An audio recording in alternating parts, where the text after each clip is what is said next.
Alright, I'm just getting started on this 95 Metro. A little something for you do-it-yourselfers. Remember, after 94, these cogs go round, like these are round, and back to 89 they're a square. In fact, before that they're a square too, but so make sure you use the right timing belt. Easy to go in the parts store. Everybody wants to tell somebody that their 94 is really a 95 because of the month, but it's not a new body style car. You got a square tooth belt, and if you put the wrong one on, it won't last but a few hundred miles. Doesn't do anything when it breaks except for leave you on the side of the road, but just get the right stuff the first time. Okay, what I really turned the camera on here for, besides just a quick shot of just getting started here, is for those people that are doing their own car to save a few bucks. A little trick that I do is I pull the head off before I pull the motor out.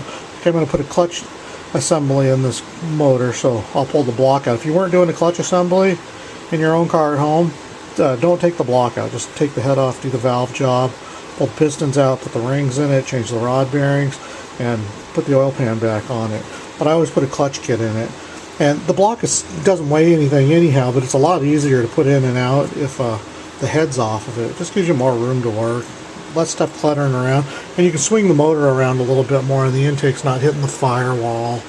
The exhaust isn't hitting up in the radiator block out area. But the harness, unplug the whole entire harness. Just get it out of your way. I see lots of people trying to work with the harness in here. This is all there is. Let me just throw it all up here on the front. That's it. That's a Geo harness. There's only 1, 2, 3, 4, 5, 6, 7, 8, 9, 10, 11, 12, 13, 14, 15, 16 plugins, and 2 of them are just grounds. And you can just take that whole thing, you can just put it up out of the side. It's perfect. It's gone. It's out of the way for you. You unhook your fuel lines. This is a late model. They unhook here. If it was a early style 94 previous, you unhook them off the throttle body. I take and shove them back up underneath the coil to get them out of the way. You unhook your throttle cable, which is here. So I don't know how much you can see. I get in a hurry here. And then, you know, your reverse light switch plug is the farthest one over for you. You unplug that and just let it hang there. I'm not pulling the tranny out. I'm just pulling the block out. But got to get the harness out of the way. And then the only thing left to do to that is unhook your battery. Take your battery terminal off. And unhook the power wire to the back of the alternator. It's not part of the harness. It's just one wire right to the battery to charge it. And you're good to go. Alright, just got the motor pulled out here. Everything looks real good. I'm going to put a new clutch assembly on it. So this is the old one. Obviously I haven't pulled it off to look at it. The head here, you can see how it's all carbon black just because they couldn't make it run in there.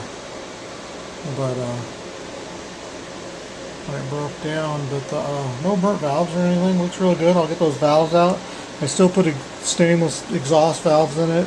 Redo those intakes. Get some brand new valve stem seals put in it. New thermostat. The cam seal there. A new clutch kit put on it. Obviously an oil change and whatnot. Little things like, you know, everyone that says they got a good car at 150,000 or whatever, listen to this throw-out bearing.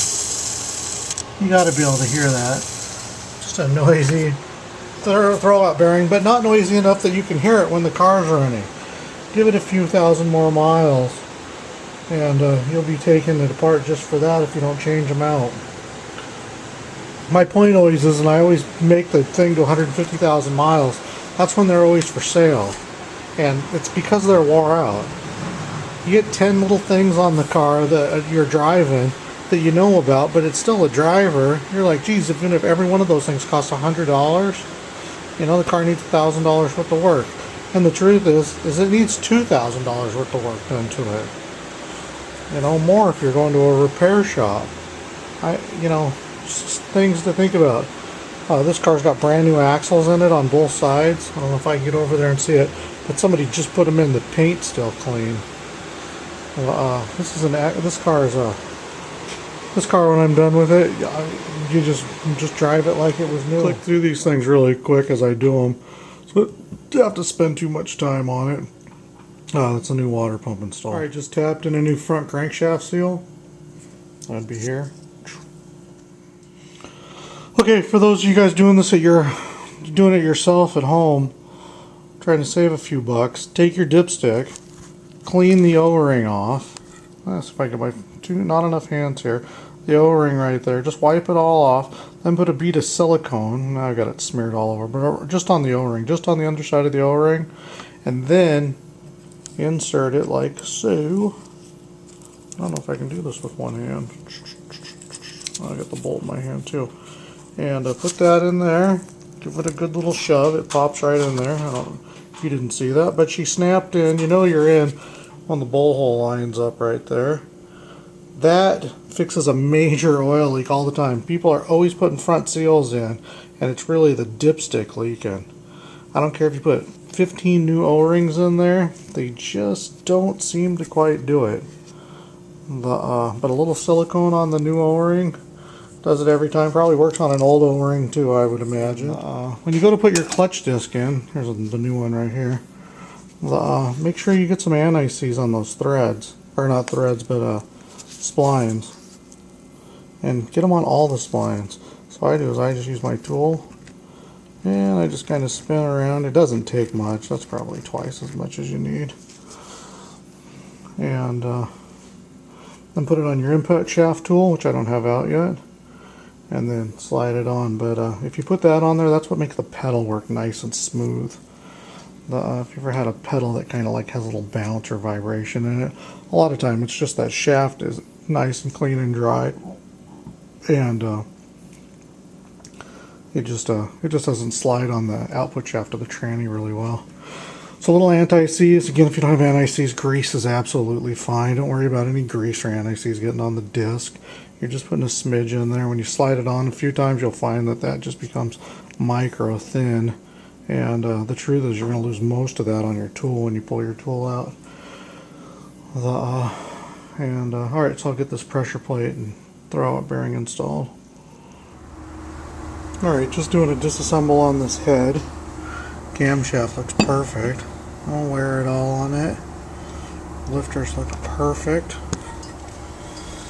In fact, the valves, well, they look perfect too. But they're about to go goodbye. And then the new stainless valves here, the new valve stem seals. The valve stem seals are rock hard. So is the cam seal. Wasn't leaking yet, but potentially it could. These valve stem seals, that's what makes them smoke when you first start them in the morning. And then when you go down the road and they smoke, that's rings. And the valve stem goes inside the head, right on top of the valve guide. Stops the oil from running down the valve into the combustion chamber. Let's see what else we got on here. That's a great looking head. Yep, everything looks super terrific. Alright, I'm going to get this ground up and get ready to get it put back on. Now I want to take a second and show you what a good exhaust valve looks like and a new one. Oh, I'm trying to open the package up. I need a little tripod. Alright, let's see how I can do this. Let's see. Okay, that is a brand new valve. It's God, I don't know how well this camera can see because my screen's so small. But that's brand new. That's a brand new stainless valve. Okay, now I just buffed the ones off I took out of it to show you. And if you can see it, and I don't know if you can, but it's pitted right in the center all the way around, just little tiny pits. And the next thing it will have is it'll just wipe out a corner of the valve and it'll be gone. Not sure. I'm going to just move it back and forth here because I don't know where it comes into focus the best for the camera. Alright, here's a much better view of that valve. This is the old valve. I just put it in the valve grinder and cleaned it up. And if you can see the black line on there, those are pits that are down below the cut surface. So this valve was virtually burnt all the way around, and that's what starts to cause them to leak on the first signs of low compression. Those are all divots or holes that you see that are black. The shiny part is the top surface that I just machined. This camera, I wanted to get a better camera so I can see better. That's why you don't want to have a used Geo. There's just no point in having these motors that are used. They're just ready to come apart. And there's no such thing as a low mileage Geo anymore.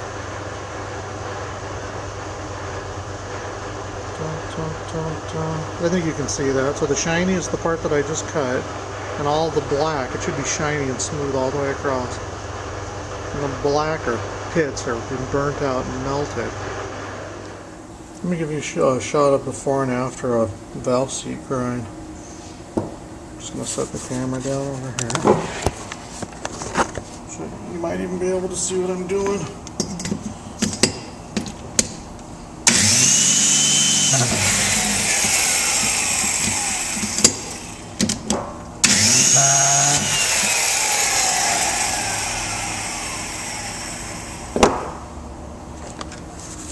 And that's it. Just nice cut all the way around. On a 40, just a beautiful cut. That's all there is to it. I'm gonna go through and do the rest of them now. Okay, I'm gonna show you do-it-yourselfers. The number one reason that the exhaust valves burn up faster in a valve job that's been redone. Take your intake valve, shove it up inside here, and take this head and put it in the hot tank.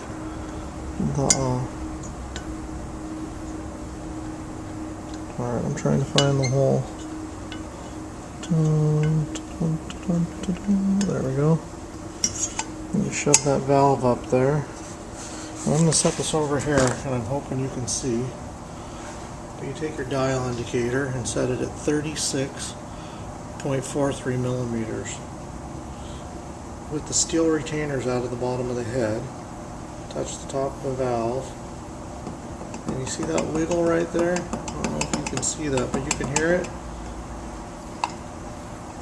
That is the valve height, so the stems need to be cut off. If you don't cut these valve stems off,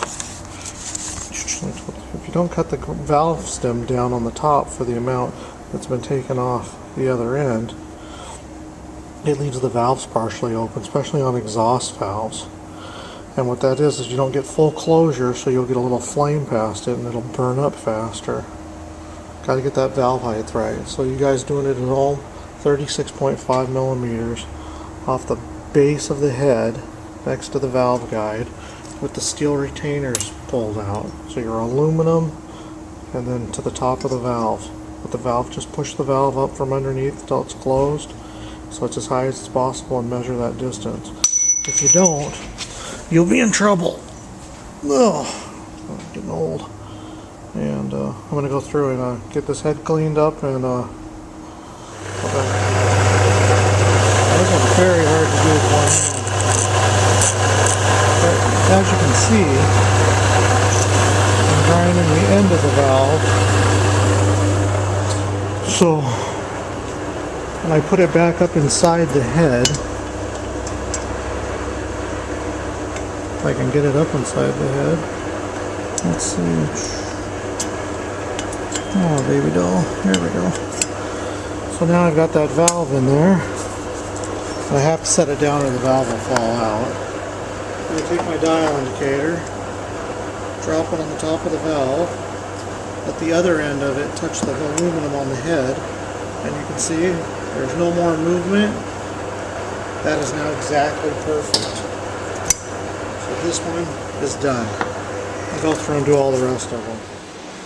Alright, just getting ready to put a set of rings in it. And we're using the factory NPR rings. I don't know if you can read that. Nippon piston rings. Quality guaranteed. That's the factory stuff. It works the very, very best. I love how the Japanese package things. Your oil ring is yellow. Second ring says second ring blue, and first ring, they do everything like everybody's a 10-year-old. It keeps it simple, I guess. Hard to mix them up. And these are the old rings. And I gotta work with more than one hand here. They'll just peel right off. Guess I can't really do it with two hands, but anyhow, I'll pop those off of there. I'm gonna slap some new rod bearings in it. Then I got the motor here ready to go back together. And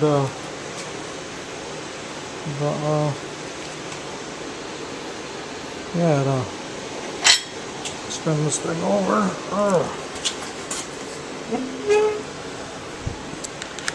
Hold on a second. Look how perfect the crankshaft is. It's just flawless. Turn that motor over. Look how easy I can turn that motor over. Geo motors are just perfect. Light. That's why they get good gas mileage. Everything's just perfect in there. Very good spin. At any rate, time to put some pistons and bearings in it. Alright, I want to show you some rings here. I got the number 1 and number 2 rings taken off. And then this is what makes Geos have low compression and use oil. The oil ring here, it's a 3-part ring. It's got this center ring, it's a spacer ring, and then it carries them stuck both together. But then there's these 2 thin rings that go on each side of it. And that's what you're seeing here. It's the compression, the spacer ring and the 2 oil rings, scraper rings. And they're stuck, and they should spin. And if I take my pick, I can probably break them free if I'm really careful. See that? As I can rotate them around the piston. Now, as crazy as that seems, once they start to rotate, as the piston strokes up and down, the rings are continuously rotating. That's what keeps the cylinder ball round. But now look at this. I can spin them with my finger. And if I was to add a smidge of oil, this is what, and this is all about good oil right here. Forget everything you ever saw on TV, everybody's BS ads. That's all about oil. I technically could have put that back together with those rings that were in there, and it would have been good to go. Now they've popped back out, they're working again. Once they stick like that, you're done. That's your motor. So think about your oil changes. If you could reach inside the motor through the dipstick tube and reach in there and break these things loose, motors last a lot longer. But since you can't, there they are right there. Well, I took the one off a second ago. But that's just what happens. And obviously I'm changing them because I got 130,000 miles of wear or whatever's on the car. But those being stuck, if this car had good oil changes, well, like synthetic, and it's not like it's a dirty motor, so it just didn't have, it just had conventional oil in it.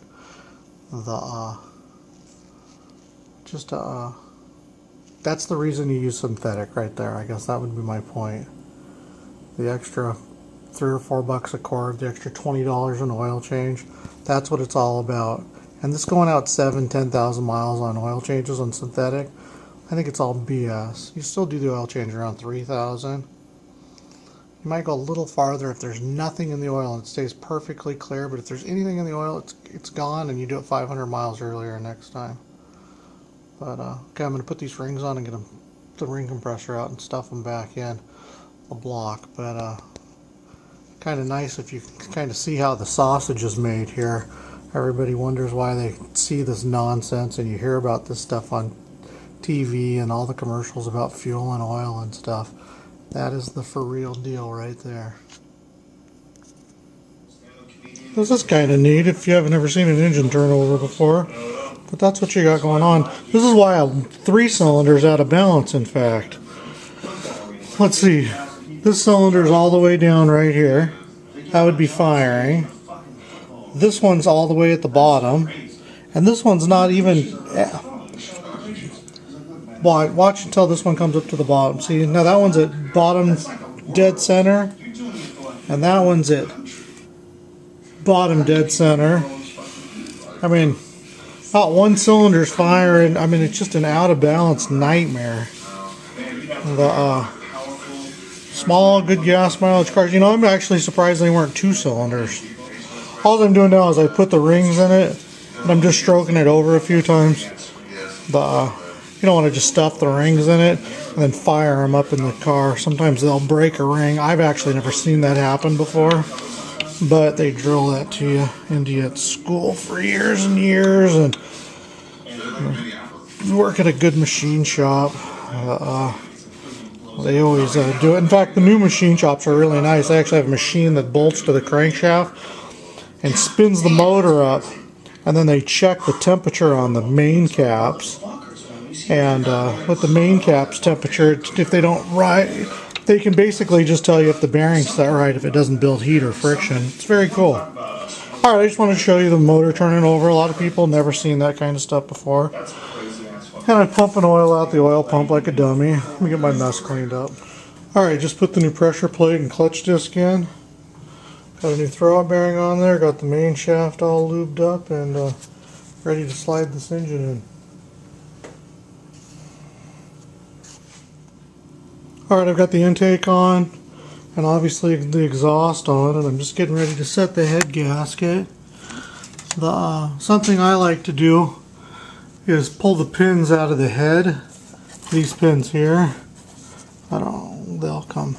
Well, I'll just pull one out and show you. They're alignment dowels.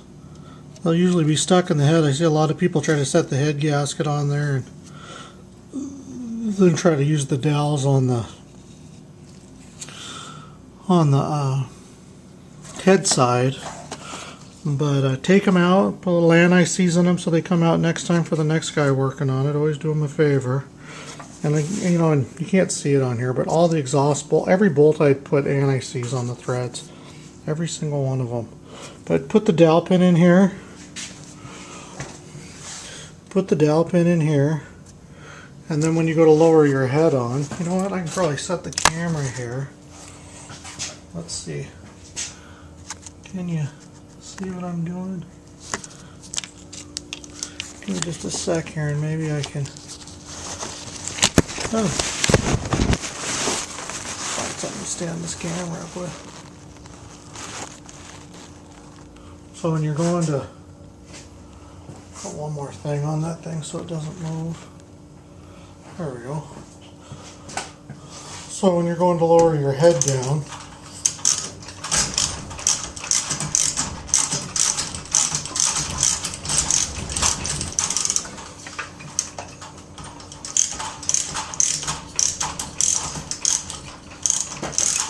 make sure you can still see what I'm doing here. So I'm going to line the pin up on this side first, on the passenger side. It's now lined up and we're pivoting on it.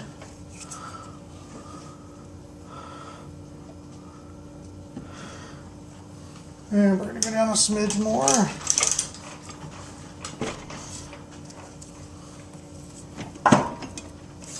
And voila! I could also just set these heads on there. I always try to do everything to save my back that I can. One day I'd like to be old and retired, or young and retired. But yeah, those dowels keep the holes clean and whatnot. It's well worth your time to spend. Sometimes it'll take 10-15 minutes to wiggle those dowels out, those alignment pins out, and don't grab them with a pair of pliers. Well, you can, but be real careful not to crush them or get them out around. Alright, I'm going to finish getting this stuff together and get it running. Alright, just turning the front rotors on this Geo. You know, you couldn't even tell that the front rotors were warped. And if you hear that, you can hear how it's not even. And you can see the little dark spots spinning around in here. Those are definitely warped. So I tell everybody that you gotta have your car inspected. If you buy one of these cars and just on the verge of everything's wore out. Car's only 3 or 4 oil changes away from a breakdown.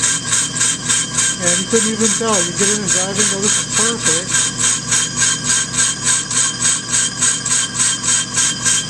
I'll run these through 2 or 3 times and sand them so they're perfect. Right now I'm going to go take the other side apart and get the calipers all lubed up. I'm just waiting for the other side, the other rotor to turn on the other side, but I wanted to show you something that I think is really, really cool. I've been using factory Suzuki brake pads on the Geos and Suzukis because the pads are thicker, but I found this company that specializes in aftermarket pads. It's a ceramic pad. It has the same thickness as the Suzuki pad, which is really nice. You get about 30% more pad than a Geo pad. Thanks Chevrolet for making more money on us. But they install, let me grab it here. But this one's got a scraper on it. And what that means is this metal clip right here, when the pad gets down to service time, this rubs against the rotor and it makes a vibration, doesn't do any damage. And it tells you to change the pads before you ruin the rotors.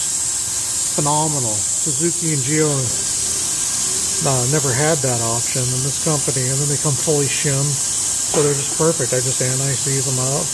That is the cat's meow. I just bought a case of them too, in case they quit making them, because I can't imagine there being a huge demand for Geo. But yeah, you got your groove depth indicator, and then you got your shim shaker there at the same depth. No more taking the wheel off to look at the brakes.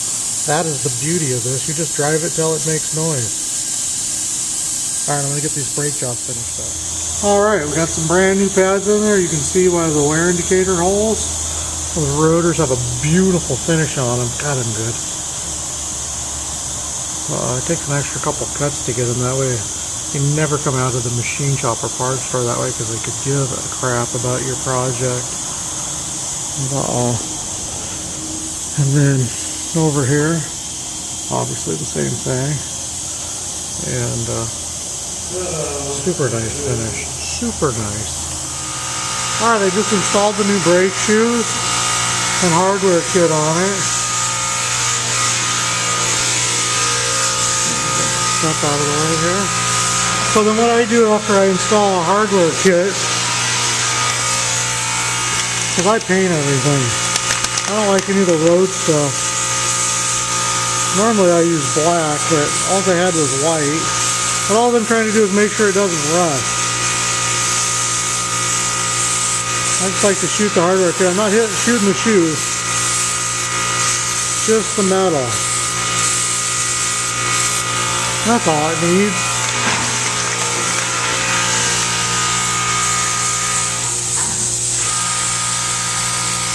Biggest problem you have with brakes is rust. A little cheap enamel. It's totally worth it. Totally worth it. They sure look better when I paint them with black though. Luckily you can't see it. And that's what a complete brake job on a Geo looks like. Nice painted up drums. Easy to work with. I'll anti-seize each set of threads. Wheel bearings are done, drums are turned, new hardware, new shoes. Beautiful, just absolutely beautiful. I'm going to bleed the brakes next on it and flush all that fluid out. And, I don't know what I'm going to do next. It's funny, these clips make it look like I got a couple minutes in between, but this thing just sucked 2.5 hours of my life that I'll never get back. Alright, on to the pressure washing portion. This is messy and I don't want to get my camera wet. When I get done, I'll shoot underneath here. They clean up really nice. And pressure wash is kind of boring to watch. I'm not sure I shot a video since I got the motor back together and running. Granny and stuff looks nice and clean.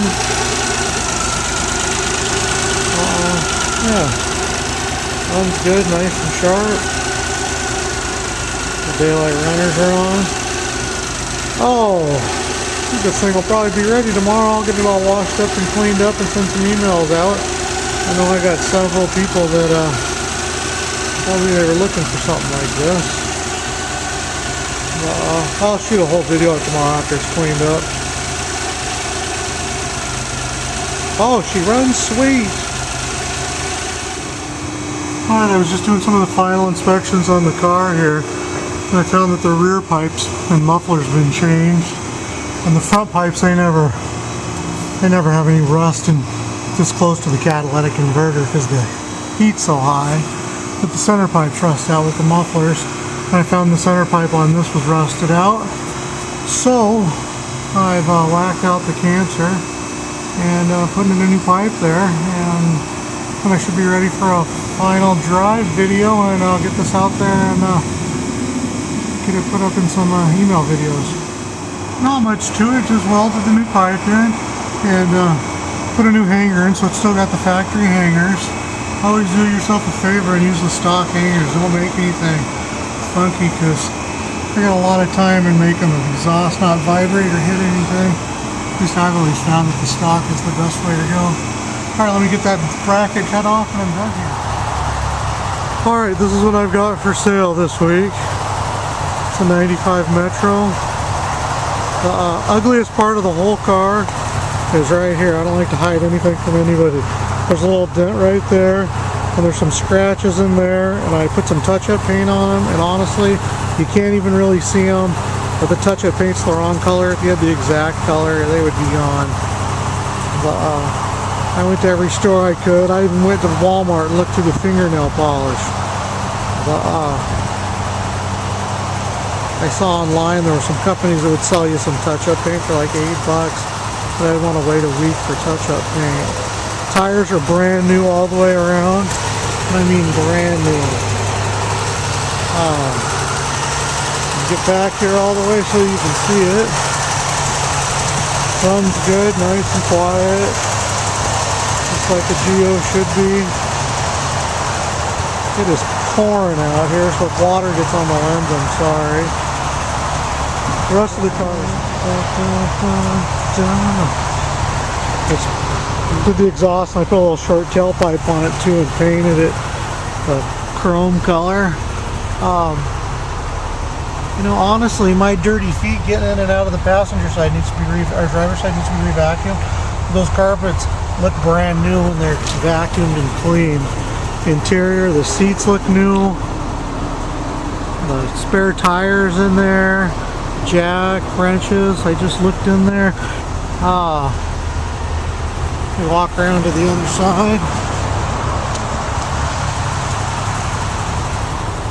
Oh, I'm getting everything wet now. Got a it's like a $1.39 on it, and it's got a stereo. Even the rear hatch shocks work, which is a freaking miracle. I want $4,500 for it. Cash, of course. Not $44.90, not $45.10, just $4,500. And yeah, whoever gets this car is going to be very, very happy. I'll back up and get a shot of the whole car again for you.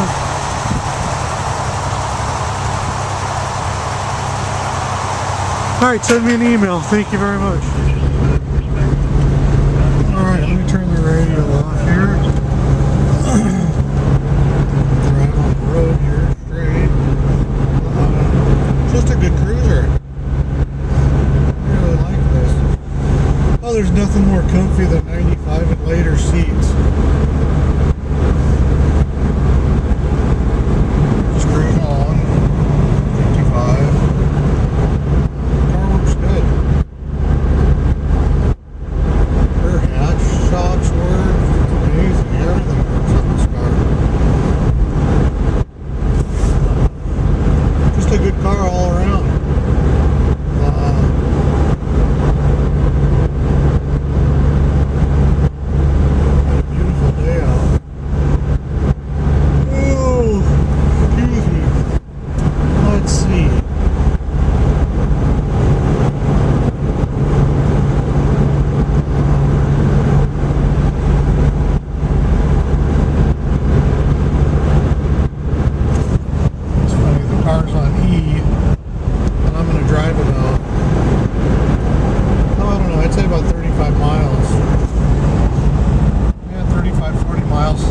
gas station I went to.